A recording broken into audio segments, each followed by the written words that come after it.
मित्रों नमस्कार, आप हैं बसंत गुरु जी के साथ। आइए आज हम एक प्रयोग के बारे में बताते हैं, शक्ति का प्रयोग। कैसे हम समझेंगे कि मेरी कौन सा तत्व प्रधानता है और मैं उस शक्ति का कैसे प्रयोग कर सकता हूँ।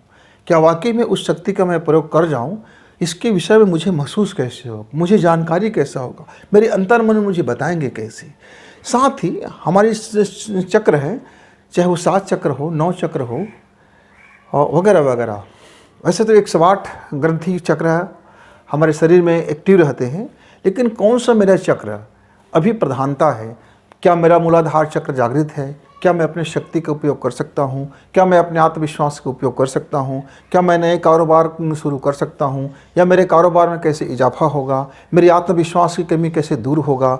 मेरे घर में कोई भूत प्रेत टोना टोटका आ गया है तो मैं उसका निवारण कैसे कर लूँगा? बाहरी ताकत, बाहरी शक्तियाँ मुझे प्रभावित करती है तो मैं उसको कैसे निष्प्रभावी कर सकता हूँ, वगैरह वगैरह। बहुत सारी चीज़ों में मेरा भारत ही देश नहीं, अभी तो पूरे विश्व में आप कहीं भी जाइए, कुछ न कुछ ऐसे पराशक्तियों से या गैर शक्तियों से या बुरी शक्तियों से लोग परेशान रहते हैं। या कुछ टोटके होते हैं, या कुछ मानते रहते हैं, या कुछ प्रयोग हो जाता है तो लोग परेशान रहते हैं। मित्रों, आप मानो या ना मानो, या मेरे मानने नहीं मानने से कई बार फर्क नहीं पड़ता। आप देखे होंगे, एक मांत्रिक व्यक्ति आता है, किसी को बिच्छू को डंक लग गया है और अपने कुछ बुदबुदे स्वर में, स्फुट स्वर में बोलता है, उसे एक हवा की फूंक मारता है और उसकी तीव्रता वहीं रुक जाती है। कई लोग पागलपन के शिकार रहते हैं, कुछ मामूली प्रयोग करते हैं और उसका जो पागलपन है वो ठीक होता हुआ चला जाता है। और कई जगह पाखंड भी हैं, कई जगह धूर्त लोग भी हैं, और कई जगह वास्तविक जो उसका प्रयोग करना जानते हैं, शक्ति का प्रयोग, ऐसे व्यक्ति शक्ति का प्रयोग करके बहुत से लोगों का जन कल्याण भी करते हैं। खुद के आत्मविश्वास का बढ़ाने का काम आता है, खुद के जीवन को अच्छा करने का काम आता है। मैं आपका काम आऊँ या ना आऊँ, लेकिन मुझे यदि वो प्रयोग पता है तो मेरे काम का तो बहुत बड़ा काम का चीज़ है।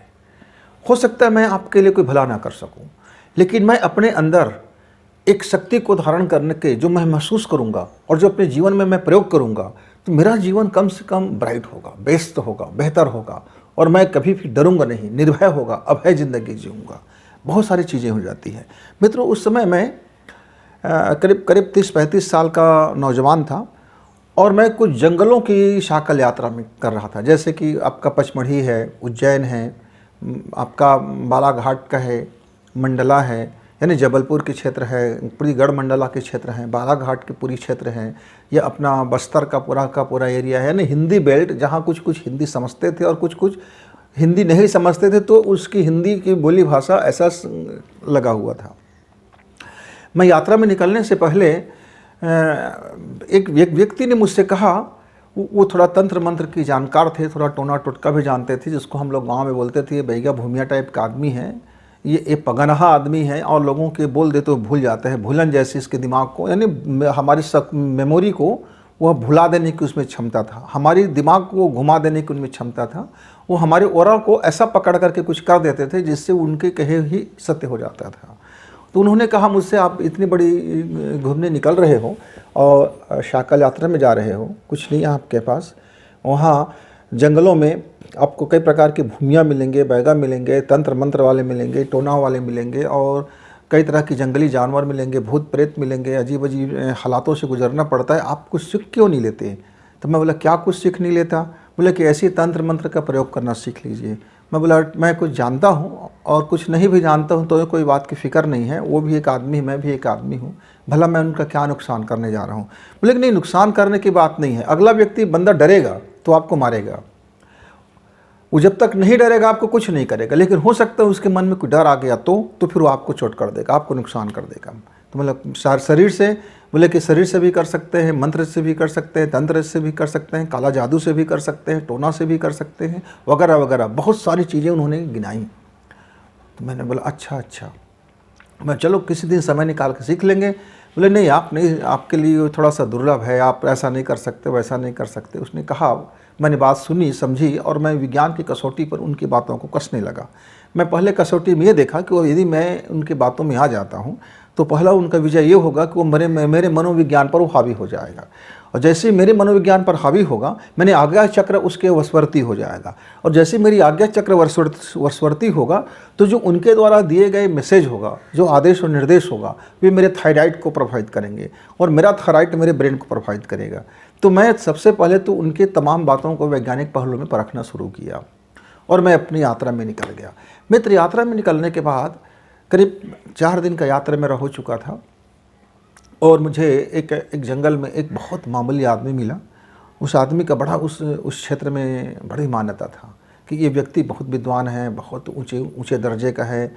और साधु महात्मा यद्यपि थे नहीं, पर उनका जीवन शैली पूरी तरह से साधु महात्मा जैसे ही थे। मतलब साफ़ सुथरा जीवन जीना, लोगों के भलाई के लिए सोचना, जंगल के भलाई के लिए सोचना, अपने गांव की सुरक्षा के लिए सोचना और अपने गांव के कुल देवी देवता का वो सबसे बड़ा बैगा था। मतलब उसके अनुसार वहीं पूजा इत्यादि हुआ करते थे। रात में हम दोनों की बात चली तो उन्होंने मुझे कई प्रयोग दिखाए, कई प्रयोग करके बताए। कुछ प्रयोग सफल रहा, कुछ प्रयोग आंशिक सफल रहा, कुछ प्रयोग निष्फल भी हो गए, क्योंकि मेरा मन कमज़ोर नहीं था, ना मेरा साहस कमज़ोर था, ना मेरा मन कमज़ोर था। क्योंकि मैं भी एक अपने आप में मैं सोच रहा था कि मैं अपनी मेरी बातें हैं, मेरी मुट्ठी में है, मैं ऐसा किसी से डरने वाला नहीं हूँ। लेकिन मनुष्य को हालात को ऐसे समझने के लिए कभी कभी चश्मा उतारना पड़ता है। तो मित्रों, उन्होंने एक मुझे नारियल का प्रयोग दिखाया, नारियल का प्रयोग बताया कि बेटा देखो, आपकी भाषा में आप जो भी जानते हो, नहीं जानते हो, मैं नहीं जानता हूँ, पर एक ऐसा है हमारा शरीर और हमारे हाथ, ये हमारे 2 हाथ हैं। हम 2 हाथ में यदि हम सूखे नारियल को पकड़ लें और उसकी आंख मेरे हृदय की तरफ रहे और उसके ऊपर मैं यदि अपनी 7 चक्र को मैं 7 फेरा डाल दूँ, यदि मैं धागा का, और अवधारणा करूँ मैं अपनी शक्ति का, और उस मैं नारियल को जिस व्यक्ति को दे दूँगा, तो मैं जिस काम के लिए दूंगा, जिस प्रयोजन के लिए दूंगा, उसकी शक्ति कार्य करता रहेगा। मान लीजिए आपकी यात्रा है, आपकी यात्रा सफल हो, निर्विघ्न हो, कोई भी संकट आए उसे वो आपसे सचेत कर दे, तो यह नारियल आपको सचेत कर देगा, आपके अंदर में सामर्थ्य भर देगा, यानी आपकी शक्ति को जागृत कर देगा। ऐसे ही किसी के घर में कोई बाहरी तंत्र मंत्र बहुत करते हैं, लोगों को परेशान करते हैं, कई तरह के प्रयोग करके लोगों को नुकसान पहुँचाते हैं। तो यदि मैं इस नारियल को वहाँ रख देता हूँ, तो उसके उस घर के एरिया में, उस एरिया में, चौहद्दी में उसकी सुरक्षा करते रहता है। मैं बोला, बाबा जी आखिर ये कैसे करता होगा? एक नारियल है, नारियल में शक्ति कैसे आता होगा? बोले नहीं, नारियल में शक्ति नहीं आता है, पर नारियल का जो रेशा है, नारियल का रेशा है, और नारियल के ऊपर में जो खोपड़ी लगा होता है, जिसको आप कपाल मान लीजिए, और नारियल के अंदर में जो आपका पानी बनता है, जो दूध बनता है, दूध से जो आप नारियल का प्रसाद बन जाता है, श्रीफल हम जिसको कह लेते हैं, तो ये हमारी श्रद्धा का केंद्र है। बोले इसमें जो नारियल के जो रेशे हैं, ये बड़े कमाल की चीज़ हो जाते हैं तंत्र में। अच्छा, तो मित्रों, उसका प्रयोग हमने देखा, किया, कई लोगों के सामने आए, देखे, और हमने कहा चलो आपका ये प्रयोग कभी किसी दिन खाली समय में करेंगे। मैंने उनसे सारे प्रयोग सीखा और देखा कि सुबह सुबह उनके यहाँ लोग आ जाते हैं, तो वो इसी नारियल को पकड़ते हैं जो नारियल पर उसने प्रयोग कर रखा है, और उस नारियल को उसके हाथ में देते हैं, और उसके हाथ को पूरे दोनों हाथ को करके धागा से बांध देते हैं। बांधने के बाद वो अपने स्फुट शब्दों में अपने आज्ञा चक्र से वो कुछ बोलते हैं, और उसके जा करके उसके मनोमस्तिष्क को प्रभावित कर लेता है, और काफ़ी सफल है। कई लोग कई तरह की सफलता को अर्जित किया। यदि मित्र आप भी अपने घर में परेशान हैं, आप भी किसी टोने टोटके में पहुंच गए हैं, आपके ऊपर भी कोई तंत्र मंत्र कर रहा होगा, आपके ऊपर भी कोई काला जादू का साया होगा, या आपके अंदर में एक भय ने जन्म ले लिया है, आपके अंदर में शंका ने जन्म ले लिया है, आपके घर में लगातार परेशानियां चल रही हैं, आप हानि में उठा रहे हैं, आपका किया हुआ कोई काम सफल नहीं हो रहा है, आप अपने आप में बहुत लुचपुंज और कमज़ोर हो गए हैं, तो आप यह नारियल का प्रयोग आसानी से कर सकते हैं। ये निरापद प्रयोग है, इसमें कोई तंत्र मंत्र नहीं है, इसके पीछे एक विज्ञान है, एक साइंस है। हम आप उसको साइंस और विज्ञान के बारे में बताते हैं और बताएंगे कि कैसे हम उस अपने शक्ति का अवधारणा करके, कैसे अपने शक्ति को जागृत करके, हम महसूस करके अपने शक्ति का उपयोग कर सकते हैं। ये लगने में तो बिल्कुल तंत्र मंत्र जैसे हैं, ये एक तांत्रिक क्रिया भी है, और एक हठ योगी भी इस प्रक्रिया को करते हैं, और कई बार हमारे मांत्रिक लोग भी इस प्रक्रिया को करते हैं, और कई बार पूजा पाठ में श्रद्धावश इस कार्य को करते हैं। तो तो इस श्रीफल के बारे में कभी हम चर्चा करते रहेंगे, इसकी वैज्ञानिक पहलू पर हम कभी बात करेंगे कि श्रीफल को क्यों पूजनीय फल माना गया और एक वर्ग के द्वारा क्यों श्रीफल को तिरस्कृत कर दिया गया, घृणा कर दिया गया, क्यों इसको पाप का फल कह दिया गया और एक वर्ग ने इसको क्यों पुण्य का फल मान लिया। इसके बारे में हम किसी दिन चर्चा करेंगे वैज्ञानिक पहलू के साथ में। पर आज हम जो प्रयोग करने जा रहे हैं मित्र, वो आपके अंदर के आत्मविश्वास को, आत्मशक्ति को, आपके देवत्व को, आपके भीतर में जो भी शक्ति होगा उस शक्ति को वह महसूस कराएगा, आपको प्रकट करेगा और आपके जीवन में आप उसका कोई भी प्रयोग कर सकते हो। कोई प्रयोग का मतलब क्या है, जो मान लीजिए मुझको प्रयोग करना नहीं आता तो मेरे पास वो शक्ति होते हुए भी बेकार है। मान लीजिए मेरे घर में 1 अरब रुपए है लेकिन मैं उसमें से फूटी कौड़ी का उपयोग करना नहीं जानता, तब मेरा वो 1 अरब रुपए मेरे लिए बेकार है।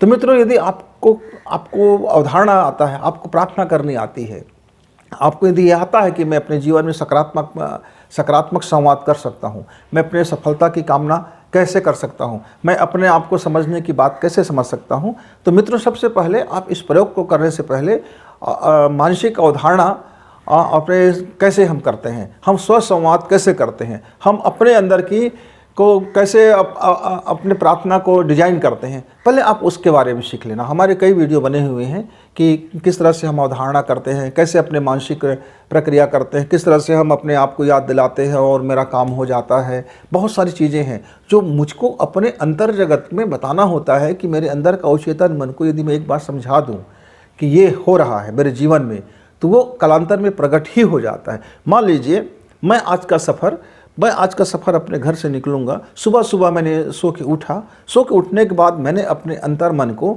अपने उस अवचेतन मन को यह बात बता दी कि मेरी जो आज सफ़र होगा किस गांव से किस गांव तक चलेगा और मैं किन किन लोगों से मुलाकात करूंगा और इस तरह से मेरी पूरी सफ़र एक सुखद रहेगा और शानदार होगा और मैं अपने घर को लौटूंगा और हंसी खुशी लौटूंगा। मित्रों, मेरा वो सफ़र वैसा ही होगा क्योंकि मैंने अपने अवचेतन को यह बात बता दी है, ऐसा हो चुका है। मतलब मैं आज प्रेजेंट में बात कर रहा हूँ, जबकि मैं अभी इसके सफ़र की शुरुआत 1 घंटे बाद करूँगा, लेकिन मैंने सुबह 6 बजे ही मैंने अपने अवचेतन को यह बात समझा दी है, बता दी है और मेरे अवचेतन ठीक वही कर रहा है जैसे मुझको किस समय नहाना है, किस समय क्या करना है, अब उसके अनुरूप स्टेप बाय स्टेप जीवन में हो रहा है। आप भी ऐसी अवधारणा को पहले सीख लीजिए। उसके बाद हर व्यक्ति को लगता है वो जब तक कुछ उपाय ना कर ले, वो कुछ पाखंड ना कर ले, जब तक कुछ इस वस्तु के साथ कुछ ना कर ले, उसकी आत्म जागृति नहीं होता, उसके शक्ति का अनुभव नहीं होता, उसको मालूम ही नहीं होता कि उसके जीवन में कुछ शक्ति है। तो उस शक्ति को धारण करने का, महसूस करने का, जागृत करने का, उस पावर का उपयोग करने का नारियल का प्रयोग एक शानदार प्रयोग है। यह प्रयोग मुझको उस बाबा जी ने बताया था और जिसको मैंने काफ़ी दिनों तक प्रयोग करके देखा, उसके हर पहलू को जांचा परखा और जब मुझे लगा कि हाँ ये एक ऐसा शानदार प्रयोग है जिससे हमारा व्यक्ति और हमारा व्यक्तित्व और हमारी सफलता और हमारी बहुत सारी चीज़ों में ये हमें मदद कर सकता है और है बिल्कुल सस्ते चीज़ का एक एग्जाम। आप उसमें आपको वस्तु क्या क्या लगेंगे, तो आपको धोती लगेगा, कुर्ता लगेगा। धोती कुर्ता पहनना है, कमीज भी पहन सकते हैं पीले रंग का धोती और पीले रंग की कुर्ता या कमीज पहनना है और आपको एक नारियल लेना है और ये जो नारियल का हिस्सा है मित्रों, ये जो नारियल का हिस्सा है, ये इस तरफ जो आँख होते हैं, इस तरफ आँख बना होता है, इस आँख को अपने हृदय की ओर रखना है और एक आपको कलावा लेना है, एक धागा लेना है। यदि आपके पास कलावा नहीं है तो एक ऐसा 7 धागा का सात धागा आप उसको एक तरह से लपेट लीजिए, बना लीजिए, 7 का गुच्छा बने। अब ये 7 क्यों? 7 इसलिए कि जो आपके 7 चक्र है, हम उस 7 चक्र को मानसिक रूप से आवाहन करेंगे कि मेरी श्रद्धा के अनुरूप इस नारियल में वो अपनी शक्ति को प्रकट करे। इससे होगा क्या कि मेरा ओरा जो है, मेरे जो चारों ओर ओरा बनने वाला है और ये जो मेरा हाथ का होगा, जो प्रतिनिधि होगा, ये जो हाथ के ब्रह्मांड प्रतिनिधि है, इसमें मेरी ओरा उस पर काम करना शुरू करेगा और कम से कम ये 10 फीट ऊंचाई तक का, मामूली से मामूली व्यक्ति के लिए भी 7 फीट ऊंचाई तक का उसका ओरा काम करता है रात में सोते समय। और जैसे जैसे व्यक्ति का ओरा क्लीन होगा, जैसे जैसे उसके मन की चोट बाहर निकलेगा, जैसे जैसे उसकी मन के खोट बाहर निकलेगा, जैसे जैसे वो अपने में पवित्रता भरेंगे, जैसे जैसे अपने मन को शुद्ध करेंगे, जैसे जैसे अपने मन को विचार को अच्छा बनाते जाएंगे, वैसे वैसे उसकी ओरा की जो ऊंचाई है और उसकी गहराई है और उसकी जो दिशा है वो बढ़ता बढ़ता जाएगा। तो 10 फीट, 12 फीट, 15 फीट तक का आप आसानी से आपकी ओरा जा सकता है। कम से कम में आपका ओरा 4 फीट 5 फीट जाता ही जाता है, न्यूनतम है। सोते समय, जागते समय आपकी ओरा के लपेटा कम हो जाते हैं, क्योंकि जागते समय आपकी दोनों मन काम करने लग जाते हैं, सक्रिय मन और स्थायी मन दोनों काम करने लगते हैं। तो जो आपके जीवन में चोट है, खोट है, लोट है, पोट है, घटियापन है, अच्छापन है, वो सारा का कोलाज हो जाता है। उससे सफ़ेद प्रकाश कितना निकलेगा, नीला कितना निकलेगा, हरा कितना निकलेगा, गुलाबी कितना निकलेगा, काला कितना एरिया होगा, वो आपके व्यक्तित्व के ऊपर निर्भर करता है। और जितना जिसका ज़्यादा ओरा क्लीन होगा, मतलब मन खुश होगा, प्रफुल्लता से भरा होगा, तो फिर वो ज़्यादा से ज़्यादा काम करते हैं। तो आपने समझ लिया कि आपकी आँख की दिशा में आपका अपने तरफ होगा, और आप अपने अंगूठे में इस धागा को पहले पकड़ेंगे और कल्पना करेंगे, गहरी सांस खींच करके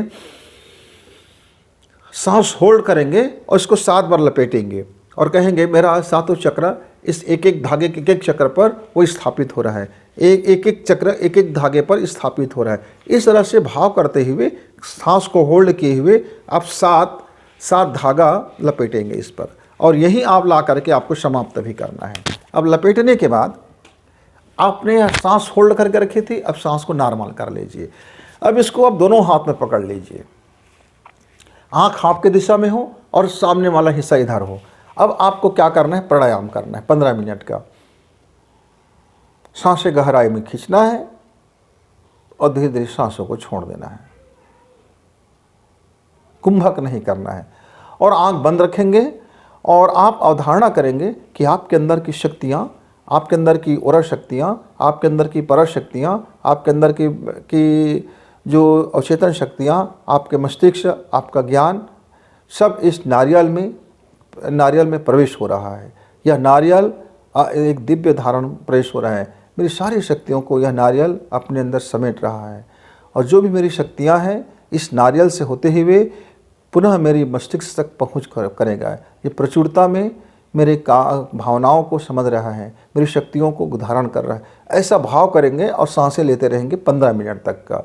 उसके बाद आप क्या करेंगे, इसको थोड़ी आगे बढ़ाते हुए इस पर 3 ओंकार गूंज करते हुए हल्की हल्की फूंक करेंगे। और जब फूंक करेंगे उस समय आपकी अंगूठा इस तरह से पकड़ा हुआ हो, और देखिए प्रयोग इस तरह से करना है। ओम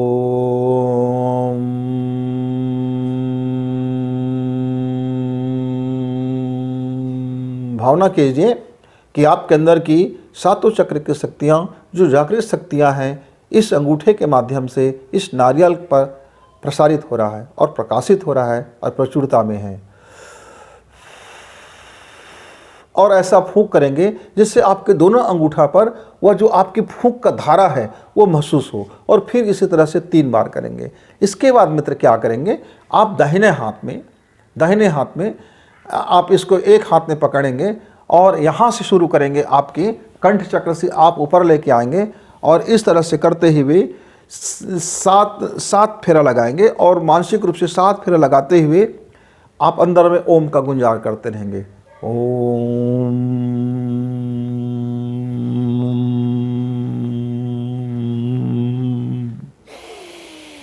ओम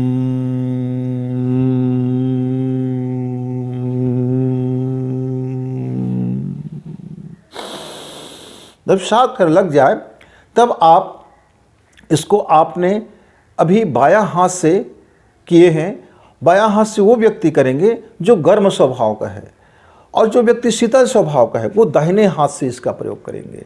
यानी जिस व्यक्ति में कफ की मात्रा ज़्यादा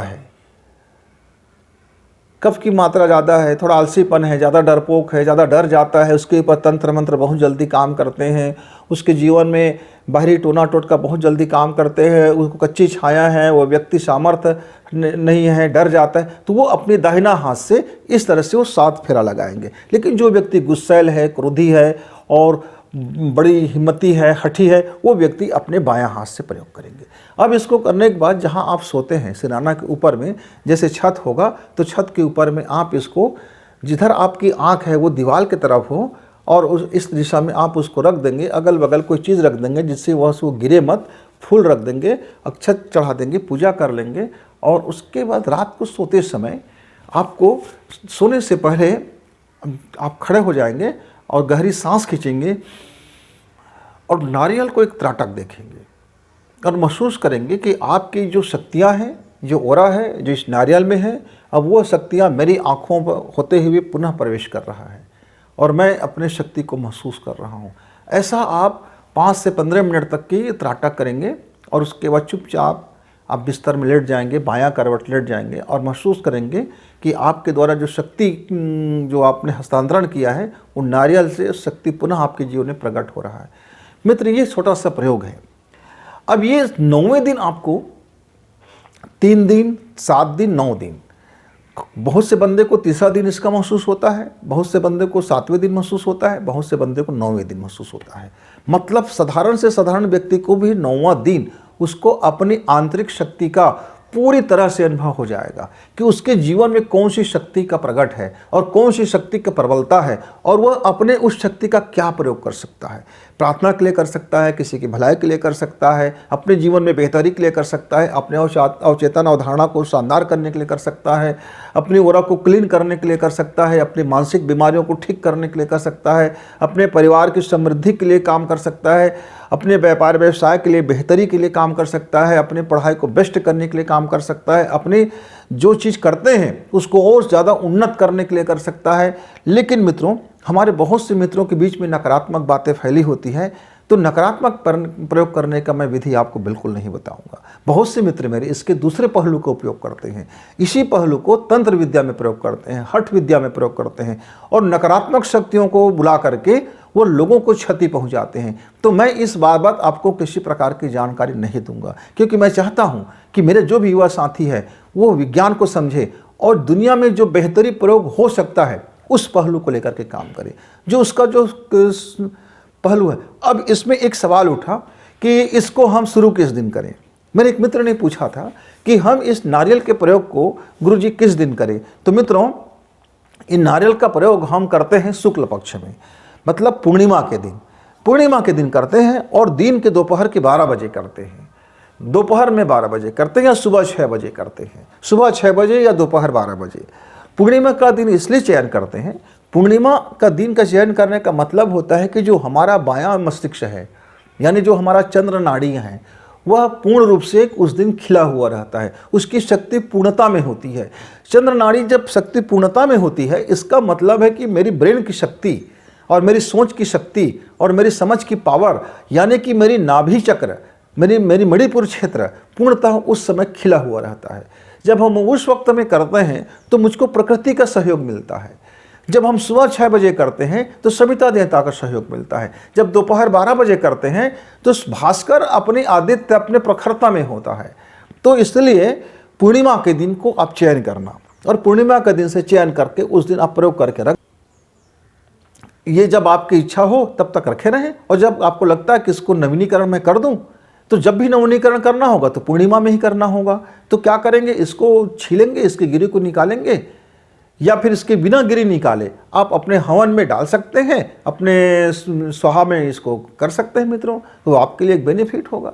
तो देखिए जरा, पूर्णिमा एक बार हम आपको रिपीट करते हैं, शुक्ल पक्ष हो, लेकिन शुक्ल पक्ष में मान लीजिए आपका जन्म यदि सम संख्या में है तो सम संख्या के किसी भी दिन ले लीजिए। यदि आपकी जन्म विषम संख्या में है तो विषम संख्या के किसी भी दिन ले लीजिए। मान लीजिए मेरा जन्म रविवार को हुआ तो मैं शुक्ल पक्ष के किसी भी रविवार को प्रयोग कर सकता हूं, लेकिन मुझे ठीक ज्ञात नहीं है, तब मैं पूर्णिमा को कर लूँ। पूर्णिमा निरापद है। पूर्णिमा में हमारी जो वाइब्रेशन है, हमारा जो ओरा है बहुत शानदार होता है, खिला हुआ होता है, हमारे सात्विक तत्व बहुत बढ़ा होता है, उस समय हमारा आकाश तत्व प्रफुल्लित होता है। इसलिए पूर्णिमा के दिन को चयन किया गया। तो पूर्णिमा का दिन रात्रि नहीं मित्र, पूर्णिमा का दिन हो, दोपहर का 12 बजे हो या सुबह का 6 बजे हो, राइट टाइम। या तो सुबह का 6 बजे से पहले नहा धो लीजिए और 6 बजे अपने आप को तैयार रखिए और 6 बजे आप उसको प्रयोग कीजिए, या तो फिर दोपहर का 12 बजे प्रयोग कीजिए। 12 बजे आपको धागा लपेट लेनी है और अपना प्रयोग कर लेनी है। तो मित्र, नारियल होगा, सूखा नारियल होगा, एक कलावा होगा जो 7 धागे का बना होगा। 7 धागे को 7 बार लपेटना है, प्रार्थना करना है, अवधारणा करना है, अपनी ओरा को उस शक्ति में हस्तांतरित करना है और फिर अपने दाएं, अपने स्वभाव के अनुरूप, आपका जो तत्व है उसके अनुरूप पहचान लेना है और उसके अनुरूप दाएं या बाएं हाथ से आपको अपने सिर के चारों दिशा में 7 बार उसको फेरा लगाना है और जहां आप सोते हैं, सिराना है, वहां उसके ऊपर में उसको रख देना है। रोज़ सोने से पहले 15 मिनट, 5 से 15 मिनट का त्राटक करना है। त्राटक करते समय अपने शक्ति को अनुभव करना, महसूस करना और सो जाना। आप देखेंगे 9वें दिन आते आते तक आपकी शक्तियाँ जागृत रहेंगी और आप अपने कार्य के लिए, अच्छे कार्य के लिए, आत्मविश्वास बढ़ाने के लिए, मनोचित्त को अच्छा करने के लिए, परिवार को अच्छा करने के लिए, सबके अच्छा करने के लिए एक प्रार्थना करेंगे जो फलित होगा। आपकी दुआएं तब सुनी जाएगी। मित्रों, आप प्रयोग करके देखना। इसमें आपको हानि नहीं है। लाभ नहीं हुआ तो कोई बात नहीं, और लाभ हो गया तब भी कोई बात नहीं। फिर गुरु जी से मिलेंगे अपनी बातें लेकर के। तब तक गुरु जी को विदा, नमस्कार, धन्यवाद।